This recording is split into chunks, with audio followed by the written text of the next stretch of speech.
की ज्या योजना ओबीसीसाठी त्याच योजना मराठा बांधवांसाठी किंवा त्यांच्या विद्यार्थ्यांसाठी।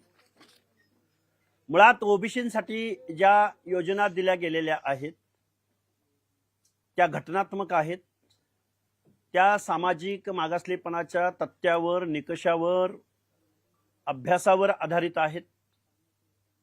जो मागास आहे, जो सिव्हिलायझेशन पासून दूर आहे, ज्याच्यावरती शेकडो वर्ष अन्याय झालाय, त्या लोकांना डोळ्यासमोर ठेवून ओबीसींच्या योजना बनलेल्या आहेत। मग त्याच योजना मराठा समाजासाठी जाहीर करतंय शासन, लोकनियुक्त सरकार, त्याच्या मागचं लॉजिक आम्हाला कळालेलं नाही। म्हणजे ओबीसींचे सर्व निकष मराठा समाजानं पूर्ण केले का, किंवा ओबीसींच्या बाबतीमध्ये जो काही सामाजिक दुजाभाव किंवा सो अँड सो अनेक कारण आहेत शेकडो वर्षाच्या स्पॅन मध्ये, मग ते सगळे मराठा समाज फुलफिल करतात का, आणि ते तुम्ही मान्य केलंय का? म्हणजे काल ज्या ओबीसींच्या विद्यार्थ्यांना ज्या योजना त्याच मराठा समाजाला योजना असं म्हणणं म्हणजे शासनाची वैचारिक दिवाळखोरी आहे। काही मुद्दे मी तुमच्या समोर मांडतोय। मराठा समाजाला योजना देताना सरकार सामाजिक मागासलेपणाचा निकष बाजूला ठेवत आहे का, हा माझा पहिला प्रश्न आहे।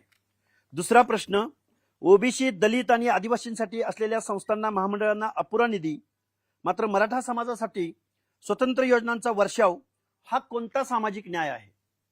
दुसरा प्रश्न। तिसरा प्रश्न, जर शैक्षणिक मदतीचा निकष गरिबीचा असेल तर मग केरळ प्रमाणे या महाराष्ट्रामध्ये शिक्षणासंदर्भात वेगळं धोरण शासन आणू शकतं ना, पण तशा पद्धतीचं काम शासन करत नाही। ओबीसी विद्यार्थ्यांच्या शिष्यवृत्ती, वसतिगृह, महामंडळे, कौशल्य विकास योजनांना पुरेसा निधी नाही, पण नवीन योजनांना पैसा कुठून येतो?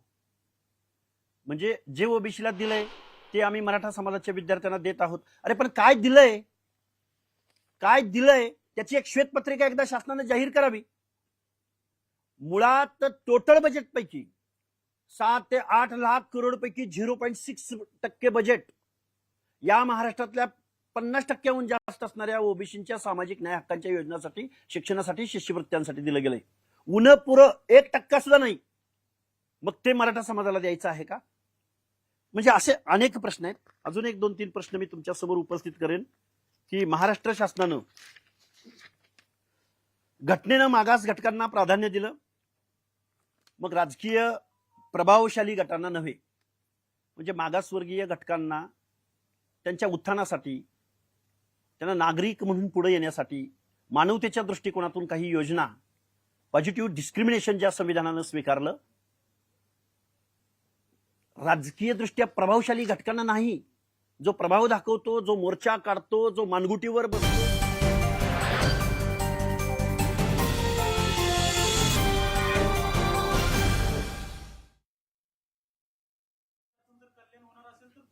हे बघा, दोन समान भावामध्ये समान वाटणी केली जाते, पण दोन भावामध्ये एक जर हँडिकॅप्ड असेल, फिजिकली हँडिकॅप्ड असेल, तर त्याला प्रमोट करणे। अरे ऐका ना 2 मिनिटं।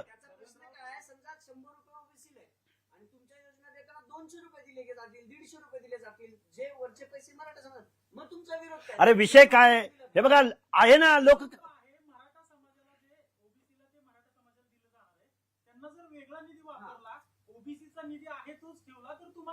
हे बघा, प्रश्न असा आहे, फक्त मराठा समाजाला का मग